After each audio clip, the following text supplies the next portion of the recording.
Hello friends, today's our topic is influenza.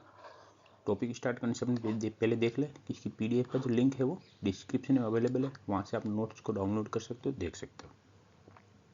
इसमें अपन क्या क्या कवर करेंगे, तो सबसे पहले एजेंट फैक्टर के रिगार्डिंग देखेंगे, फिर अपन देखेंगे antigenic drift versus antigenic shift, दोनों में क्या डिफरेंस है, फिर अपन देखेंगे होस्ट फैक्टर, इसकी क्लिनिकल फीचर देखेंगे, फिर डायग्नोसिस कैसे करते हैं, ठीक है ना, फिर इन्फेक्शन हो गया तो उसका कंट्रोल कैसे करेंगे, उसके लिए कौन कौन से इन्फ्लुएंजा के लिए वैक्सीन अवेलेबल है। लास्ट में अपन देखेंगे कि एक्सपोजर हो गया है तो कीमो प्रोफाइलैक्सिस में क्या यूज़ करेंगे और कितने ड्यूरेशन के लिए यूज़ करेंगे। सबसे पहले अपन देखें एजेंट फैक्टर, ठीक है, तो इसका पॉजिटिव एजेंट देखें तो कौन सा इन्फ्लुएंजा वायरस होता है, जो कौन सी फैमिली से बिलोंग करता है, ऑर्थोमिक्सोविरिडी फैमिली से बिलोंग करता है। इसके टाइप देखें, ठीक है ना, इन्फ्लुएंजा वायरस के तो 3 टाइप होते हैं, टाइप ए, बी और सी। टाइप ए होता है जो एपिडेमिक और पैंडेमिक दोनों के लिए रेस्पॉन्सिबल होता है, ठीक है ना, और टाइप बी होता है वो सिर्फ एपिडेमिक के लिए रेस्पॉन्सिबल होता है, और टाइप सी होता है वो माइल्ड स्पोराडिक इन्फेक्शन के लिए रेस्पॉन्सिबल होता है। तो हमने बोला कि एपिडेमिक के लिए कौन रेस्पॉन्सिबल होता है, तो टाइप ए और बी दोनों रेस्पॉन्सिबल होते हैं। पैंडेमिक के लिए कौन रेस्पॉन्सिबल होता है, टाइप ए। तो हमको ये पता होना चाहिए। फिर अपन देखें इनके एंटीजेनिक क्या होता, स्ट्रक्चर क्या होता है, इनके एंटीजेनिक प्रॉपर्टीज क्या होती है। तो इसमें 2 तरह के सरफेस एंटीजन प्रेजेंट होते हैं, कौन कौन से, एच और एन। एच बोले तो हिम अग्लूटिनिन और एन बोले तो न्यूरामिनिडेज, ठीक है ना, जिसके एच के बोले तो H1 से H16 टाइप तक अवेलेबल होते हैं, एन के बोले तो N1 से N9 तक अवेलेबल होते हैं। ये कौन सी टाइप के सरफेस एंटीजन है, तो ये है इन्फ्लुएंजा वायरस टाइप ए के एंटीजेनिक स्ट्रक्चर है।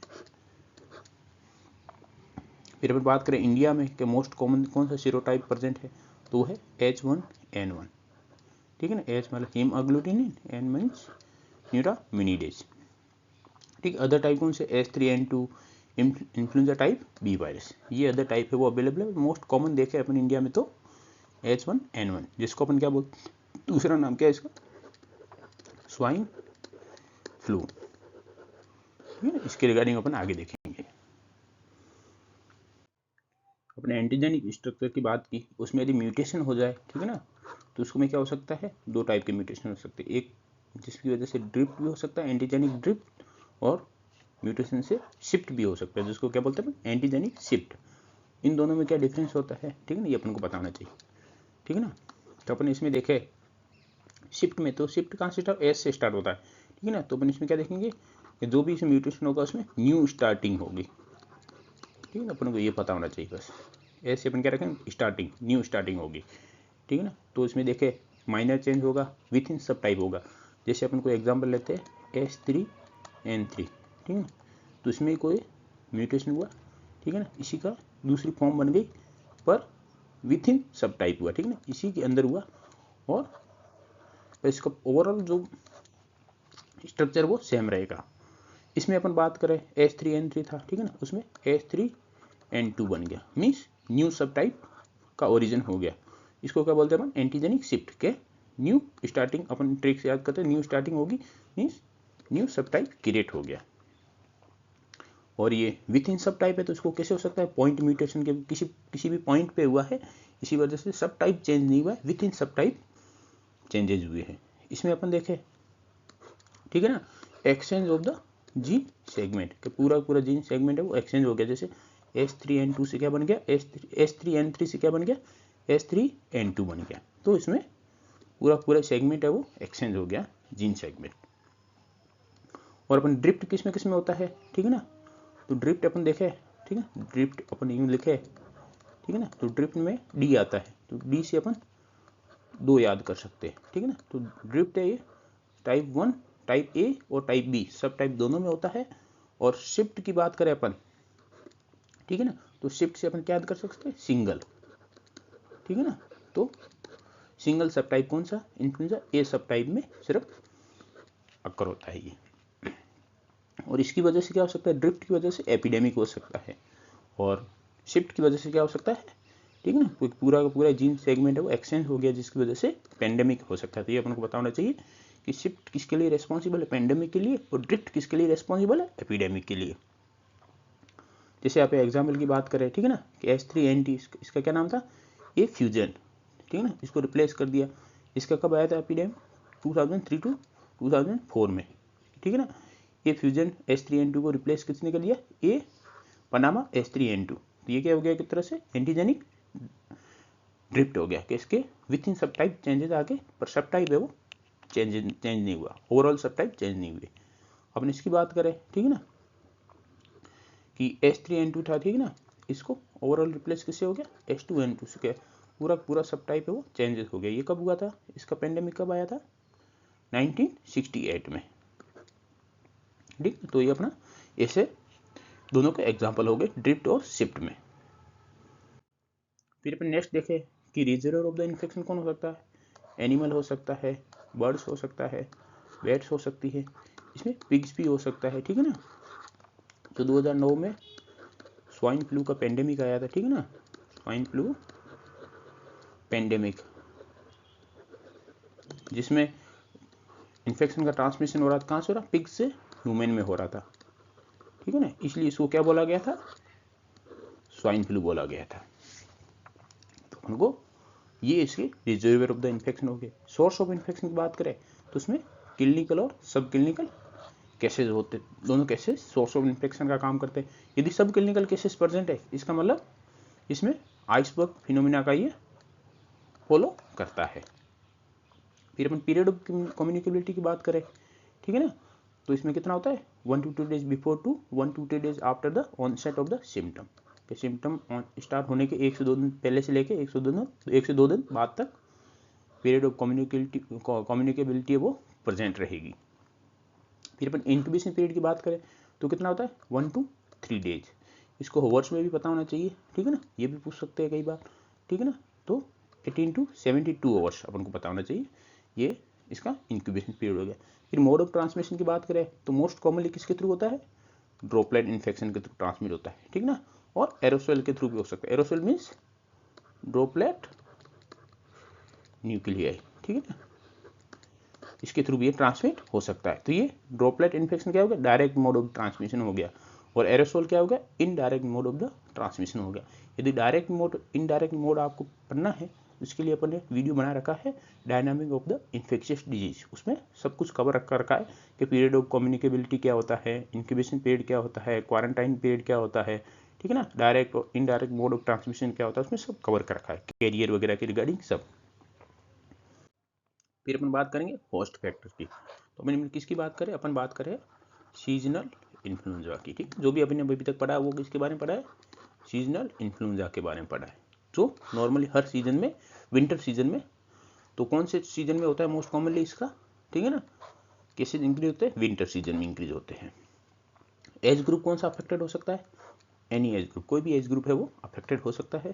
प्लस जो अपने विंटर मंथ में होता है वो किससे, इनका इन्फ्लुएंजा का जो इन्फेक्शन होता है किससे एसोसिएटेड होता है, ओवर क्राउडिंग से। ओवर क्राउडिंग एक तरह से इसके लिए पॉजिटिव फैक्टर का काम करता है, ट्रांसमिशन, ठीक है ना, speed of the infection easily होता है, plus lower socio economic status भी इस इन्फेक्शन के ट्रांसमिशन में हेल्प करता है, ठीक है ना। अपन बात करें अब, ठीक है ना, कोई भी एपिडेमिक आया किसका, इन्फ्लुएंजा का, तो इसमें हाईएस्ट मोर्टेलिटी कौन से ग्रुप में होगी, ठीक है ना, तो उसको अपन देखिए, उसको क्या बोलते हैं अपन, हाई रिस्क ग्रुप बोलेंगे इसको, ठीक है ना, जिसमें हाईएस्ट मोर्टेलिटी रेट प्रेजेंट होगी। कौन कौन से, ओल्ड एज पीपल हो गए, ठीक है ना, generally over 65 year of age, ठीक है ना, कि मोर देन 65 ईयर एज है जिसकी, वो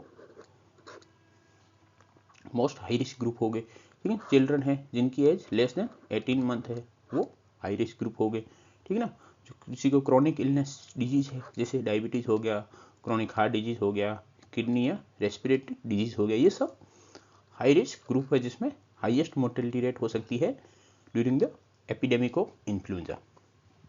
फिर अपन ह्यूमन मोबिलिटी की बात करें, ठीक है ना, तो स्पीड ऑफ द इन्फेक्शन में इसका इंपॉर्टेंट रोल होता है, ठीक है ना। फिर अपन इम्यूनिटी की बात करें, ठीक है ना, तो इम्यूनिटी जिस इन्फ्लुएंजा का इन्फेक्शन होगा या एपिडेमिक पेंडेमिक आया, उस सब टाइप के लिए स्पेसिफिक एंटीबॉडी का फॉर्मेशन होगा, ठीक है ना, जो किसी दूसरे सब टाइप को प्रोटेक्ट नहीं करेगा।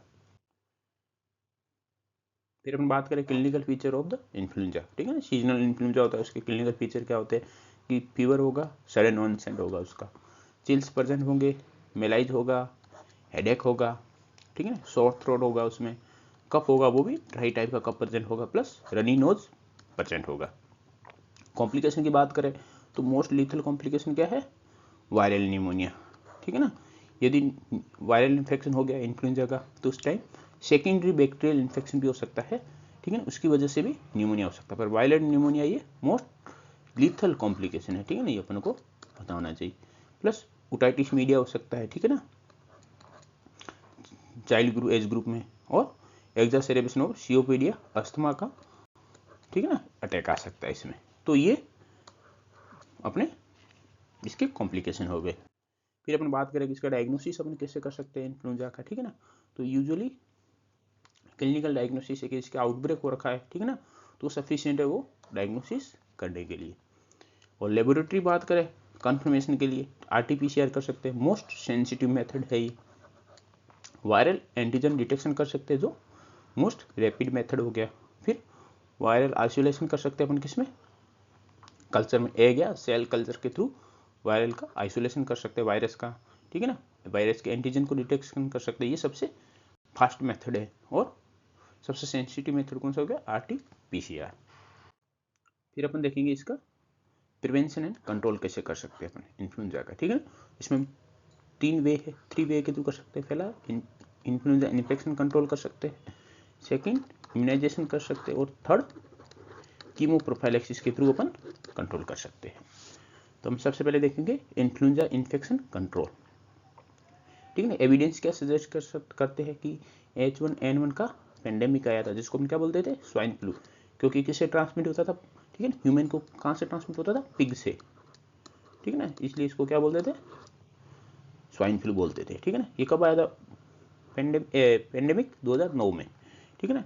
और इसका अपन कंपेयर करें किसके साथ, सीजनल इन्फ्लुएंजा ए और बी, ठीक है ना, दोनों का ट्रांसमिशन, साइन और सिम्टम, ट्रीटमेंट वो सेम वो है, सिमिलर है, ठीक है ना, इसलिए अब दोनों में डायग्नोसिस वगैरह ट्रीटमेंट वगैरह सब सिमिलर तरीके से करते हैं।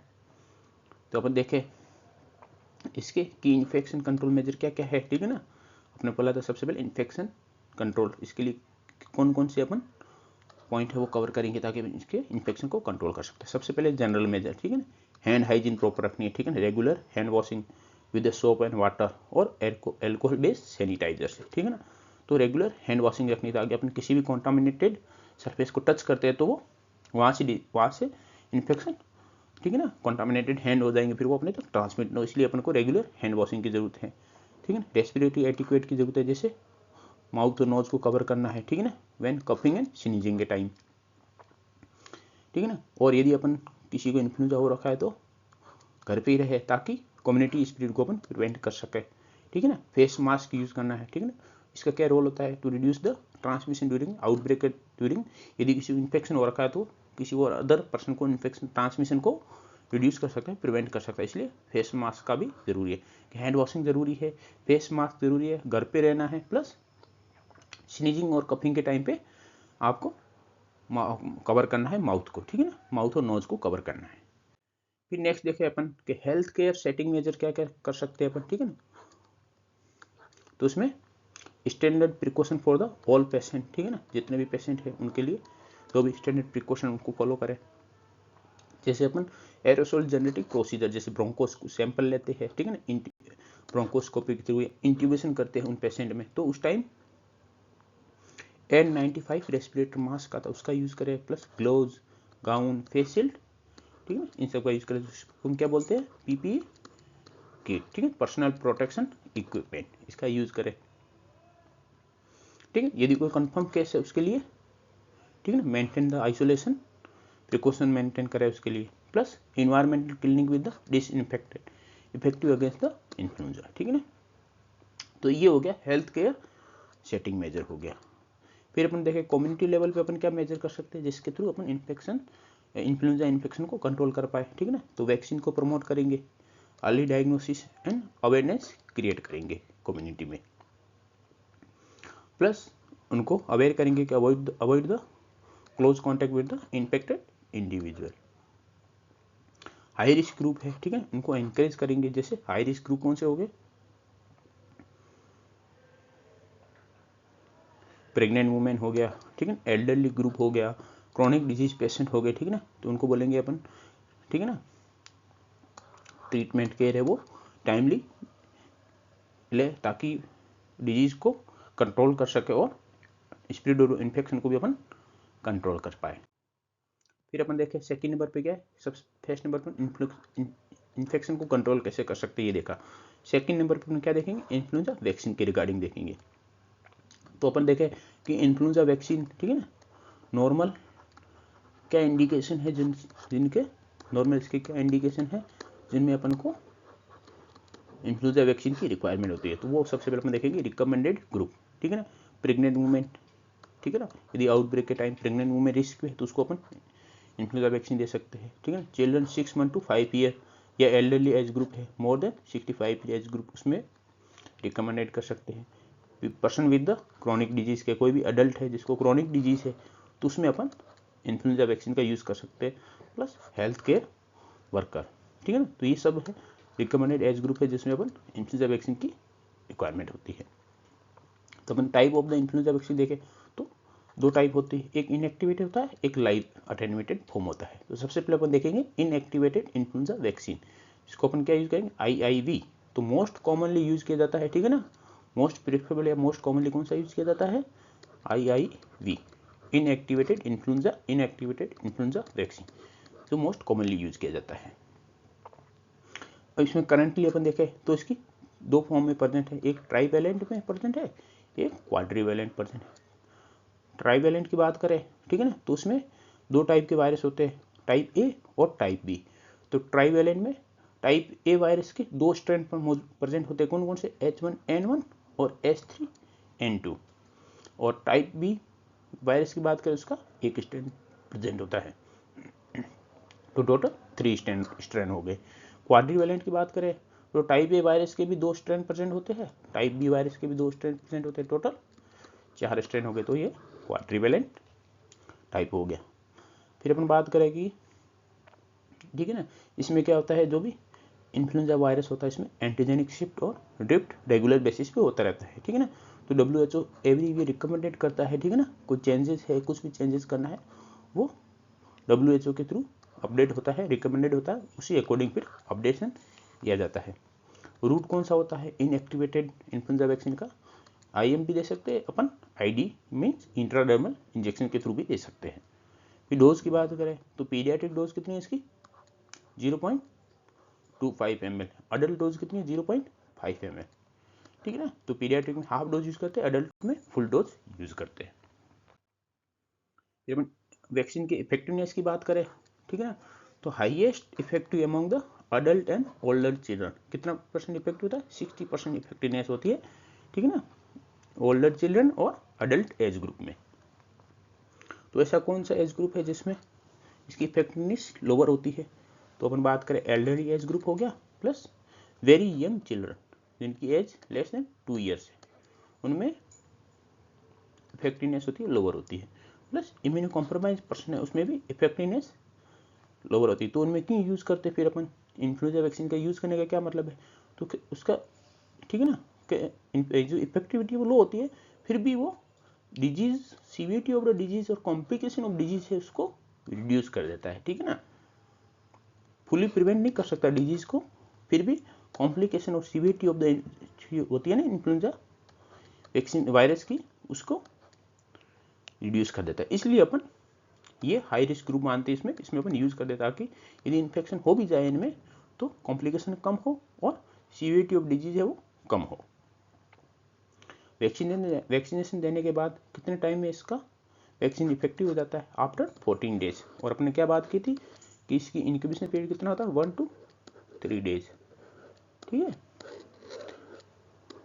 कि वैक्सीन देने के कुछ दिन पहले इन्फेक्शन हुआ है या वैक्सीन देने के कुछ दिन बाद इन्फेक्शन हुआ तो उसको डिजीज होगा ही होगा, क्योंकि इसका इंक्यूबेशन पीरियड बहुत शॉर्ट होता है, 1 to 3 डेज होता है कि एक बार एक्सपोजर हो गया, ठीक है ना, आपका किसी इन्फ्लुएंजा वायरस से, तो आपको डिजीज हो जाएगा 1 से 3 दिन में।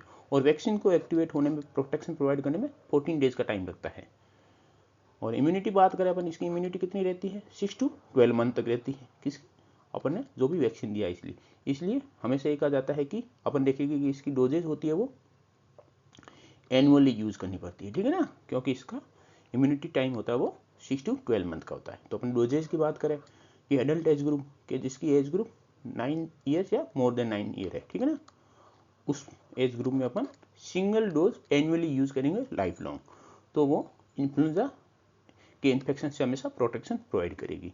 और चिल्ड्रन एज ग्रुप की बात करें, ठीक है ना, more than 6 month to 8 year of age group की बात करें अपन, तो उसमें कि उन्होंने वैक्सीनेशन नहीं ले रखा है, फर्स्ट टाइम वैक्सीनेशन ले रहे हैं, तो उसमें हम 2 डोज का यूज़ करेंगे, ठीक है ना, 4 वीक के गैप में, ठीक है ना, एक फर्स्ट डोज आज दिया तो दूसरा डोज 4 वीक के बाद यूज़ करेंगे। तो अपन less more than 6 month to 8 year of age का एज ग्रुप है, उसमें अपन 2 डोज यूज़ करेंगे फर्स्ट टाइम यदि वैक्सीन ले रहे हैं तो। और 9 साल या 9 साल से बड़ी उम्र है तो उस कंडीशन में अपन सिंगल डोज यूज़ करेंगे एनुअली लाइफ लॉन्ग। फिर अपन नेक्स्ट देखें कॉन्ट्रा इंडिकेशन, ठीक है ना, to the of the influenza vaccine. कौन सा, इनएक्टिवेटेड इन्फ्लुएंजा वैक्सीन, ठीक है। उसकी अपन कॉन्ट्रा इंडिकेशन देखें तो severe allergic reaction to the previous dose, ठीक, कोई भी एनाफाइलेटिक रिएक्शन हुई है या लाइफ थ्रेटनिंग एलर्जिक रिएक्शन हुई है तो उस टाइम पे अपन ये यूज़ नहीं करेंगे। या किसी को एग एलर्जी है, ठीक है ना, तो उस कंडीशन में अपन इन्फ्लुएंजा वैक्सीन को यूज़ नहीं करेंगे। इन्फ्लुएंजा वैक्सीन के जो वायरस कल्चर किए जाते हैं कहाँ किए जाते हैं, एग कल्चर में, ठीक है ना, एग या सेल कल्चर में, उस कंडीशन में यूज़ नहीं करेंगे। या किसी को, ठीक है ना, history of the Guillain Barre syndrome है, ठीक है ना, within 6 week of the prior influenza dose के, पहले कभी इन्फ्लुएंजा वैक्सीन का यूज़ किया गया था, उस इन्फ्लुएंजा वैक्सीन के यूज़ करने के विथ इन 6 आवर उसको GBS की हो गया था उसको, ठीक है, GBS की हिस्ट्री है, उस कंडीशन में अपन यूज़ नहीं करेंगे। या किसी चिल्ड्रन एज ग्रुप है जिसकी एज लेस देन 6 मंथ है, उस कंडीशन में अपन इसको यूज़ नहीं करेंगे, क्योंकि inactivated influenza virus influenza vaccine होता है वो इस एज ग्रुप के लिए अप्रूव नहीं है। जैसे अपन इससे पहले वाले भी स्लाइड में देखा था कि मोर देन या 9 ईयर एज ग्रुप और 6 मंथ से लेके 8 ईयर के एज ग्रुप में अपन यूज़ करते हैं। दोनों का मैं देखा था डोजेज फॉर्म क्या होता है, पर लेस देन 6 मंथ के एज ग्रुप में अपन इसका यूज़ नहीं कर सकते हैं। किसी को मॉडरेट टू सीवियर इलनेस है, ठीक है ना, विथ फीवर, ठीक, उस कंडीशन में अपन क्या करेंगे, जब तक रिकवरी न हो तब तक वैक्सीनेशन को पोस्टपोन कर देंगे, और जैसे रिकवरी हो जाएगी फिर उसको अपना वैक्सीनेटेड कर देंगे। तो ये अपने क्या हो गए, कॉन्ट्रा इंडिकेशन हो गए इन्फ्लुएंजा वैक्सीन कौन से वाले, इनएक्टिवेटेड के अगेंस्ट। साइड इफेक्ट की बात करें, ठीक है, पेन एट इंजेक्शन साइट हो सकता है, फीवर हो सकता है, मेलाइज हो सकता है, प्लस रेयर साइड इफेक्ट क्या हो सकता है, एनाफाइलेटिक रिएक्शन हो सकती है, ठीक है ना, एनाफाइलेटिक रिएक्शन हो सकती है जो रेयर साइड इफेक्ट है। प्लस अपन सेकंड बात करें, ठीक है ना, फर्स्ट अपने बात की इनएक्टिवेटेड इन्फ्लुएंजा वैक्सीन, सेकंड बात करें लाइव अटेन्यूएटेड इन्फ्लुएंजा वैक्सीन, ठीक है ना। Attenuated form means weekend form में वायरस प्रेजेंट होता है इसमें, इसको कौन सी रूट से दिया जाता है, नेजल रूट से दिया जाता है, ये अपने को बताना चाहिए। अपने किल्ड वैक्सीन की बात की थी इनएक्टिवेटेड, वो इंट्रामस्कुलर या इंट्राडर्मल रूट के थ्रू देते थे, और लाइव अटेन्यूएटेड इन्फ्लुएंजा वैक्सीन है उसको अपन कौन सी रूट के थ्रू देते, नेजल रूट के थ्रू देते हैं। ये अपने को बताना चाहिए, वैक्सीन ऐसा है जिसको अपन नेजल रूट के थ्रू यूज़ करते हैं। ये कौन सी एज ग्रुप में देते हैं अपन, ठीक है ना, ये सिर्फ 2 year to 49 year age group, ठीक है ना, हेल्दी इंडिविजुअल, इसके लिए ये इंपॉर्टेंट है कि हेल्दी होना चाहिए इंडिविजुअल, उसमें कोई भी क्रोनिक इलनेस डिजीज नहीं होना चाहिए, ठीक है ना, उसका age group 2 year to 49 year age group होना चाहिए, और प्लस प्रेगनेंसी नहीं होनी चाहिए, नॉन प्रेग्नेंट वुमेन होनी चाहिए, ठीक है ना, वो भी इस एज ग्रुप में, ठीक है, उस कंडीशन में अपन इसको यूज़ कर सकते हैं। इम्यूनो कॉम्प्रोमाइज पर्सन है तो अपन देखते हैं लाइव वैक्सीन तो इम्यूनो कॉम्प्रोमाइज में वैसे ही नहीं यूज़ करते हैं, ठीक है ना, तो कॉन्ट्रा इंडिकेटेड होता है, not use in immuno compromise people. तो अपन को लाइव के बारे में याद रखना, इसलिए ये मोस्ट कॉमनली यूज नहीं किया जाता। मोस्ट कॉमनली यूज कौन सा करते हैं अपन, इनएक्टिवेटेड इन्फ्लुएंजा वैक्सीन को मोस्ट कॉमनली यूज करते हैं with compare to the live attenuated influenza vaccine. इसके साइड इफेक्ट की बात करें तो अपन नेजल रूट के थ्रू देते हैं तो माइल्ड नेजल कंजेशन हो सकता है, सॉर थ्रोट हो सकता है, ठीक है ना, जो चाइल्ड ग्रुप एज ग्रुप में मोस्ट कॉमन होता है। फिर अपन कॉन्ट्राइंडिकेशन की बात करें, कौन सा, लाइव अटेन्यूएटेड इन्फ्लुएंजा वैक्सीन की।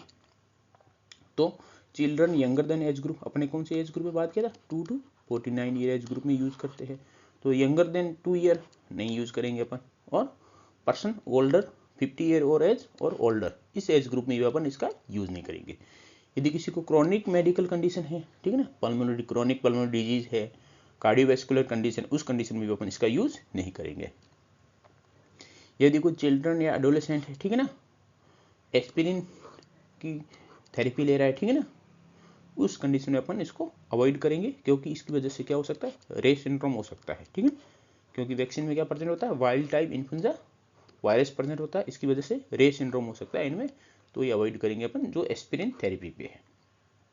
और इम्यूनो कॉम्प्रोमाइज है, जैसे HIV वगैरह है, ठीक है, या कोई भी इम्यूनो सप्रेसिव थेरेपी रिसीव कर रहा है, उनमें भी अपन इसका यूज नहीं करेंगे। और प्रेग्नेंट वुमेन में भी अपन इसका कॉन्ट्राइंडिकेटेड इसका यूज नहीं करेंगे, ये भी अपन बात कर चुके हैं। प्लस कि किसी को, ठीक है ना, किसी ने प्रीवियस डोज लिया था, विथ इन प्रीवियस डोज के 6 वीक में उसको GBS की हिस्ट्रीज में प्रेजेंट है, तो उस कंडीशन में इसका यूज नहीं करेंगे।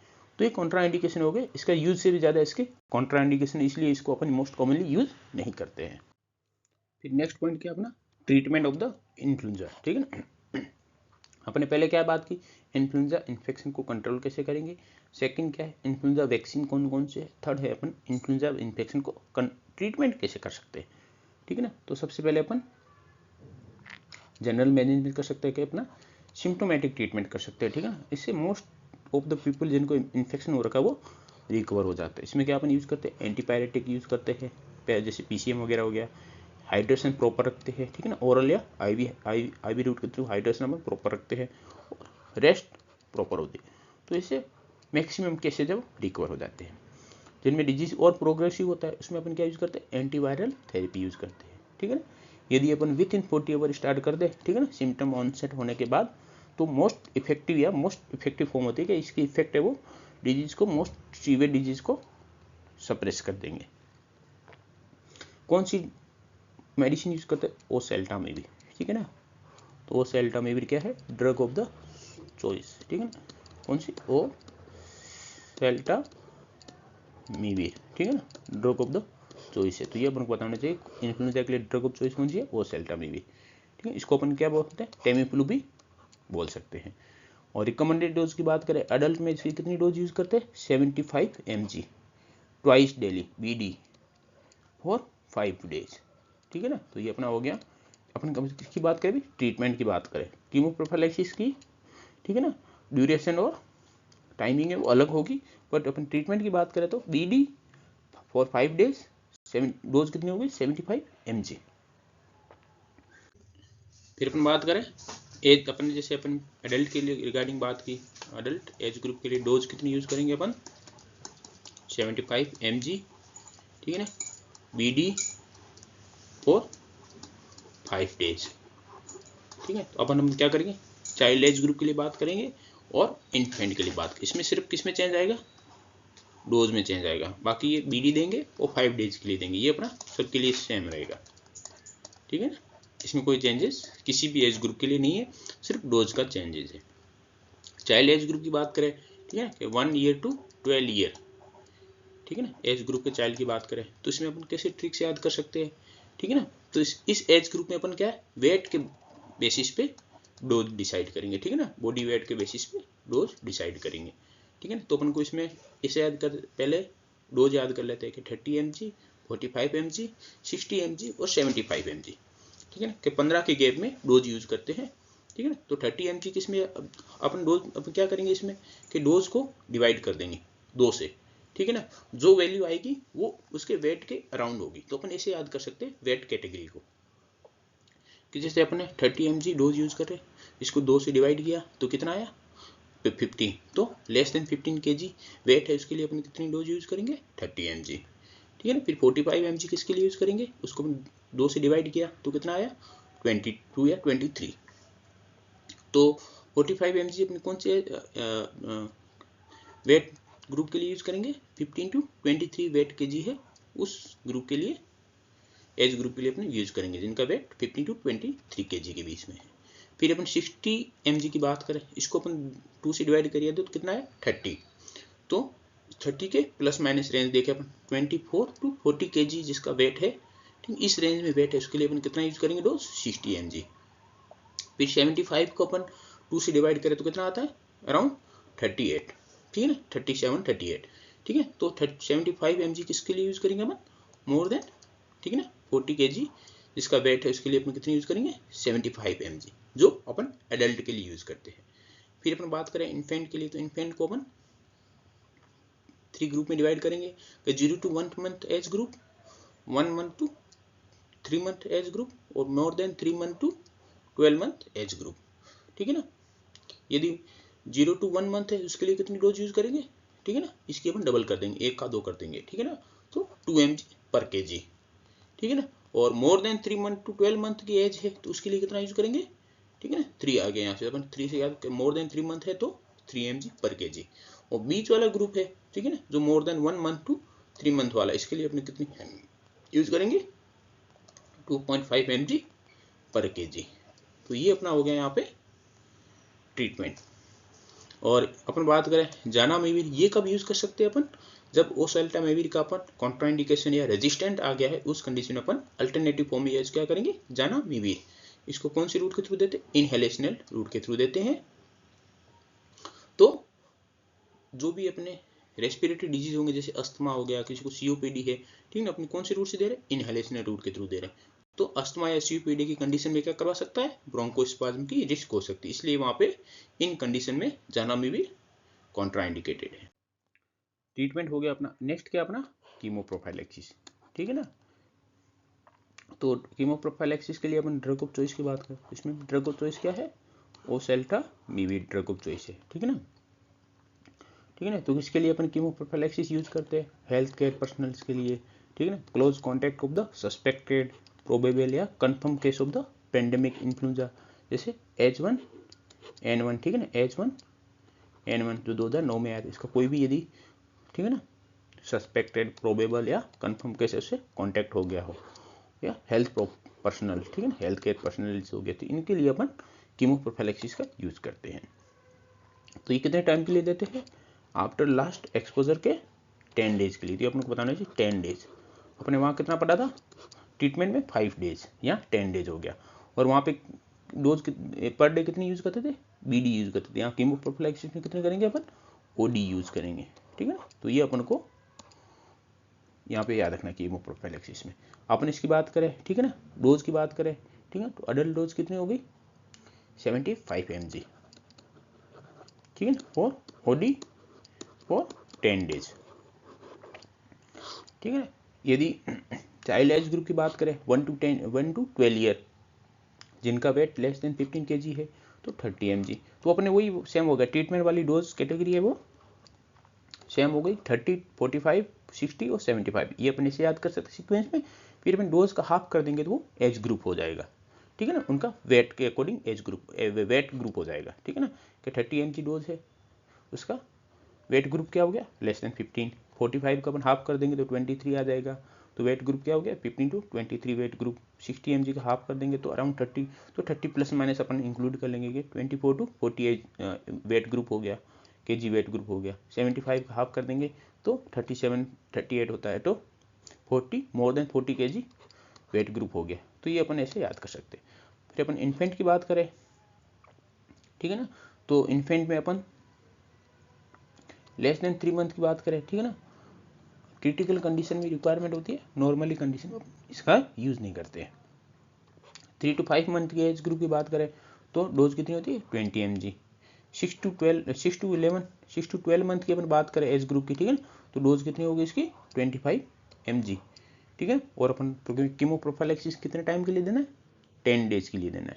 और डोजेज क्या एक दिन में कितनी बार यूज करना है, ओडी सिर्फ देना है, ठीक है। ट्रीटमेंट में अपन बीडी देते हैं और इसमें अपन ओडी देते हैं।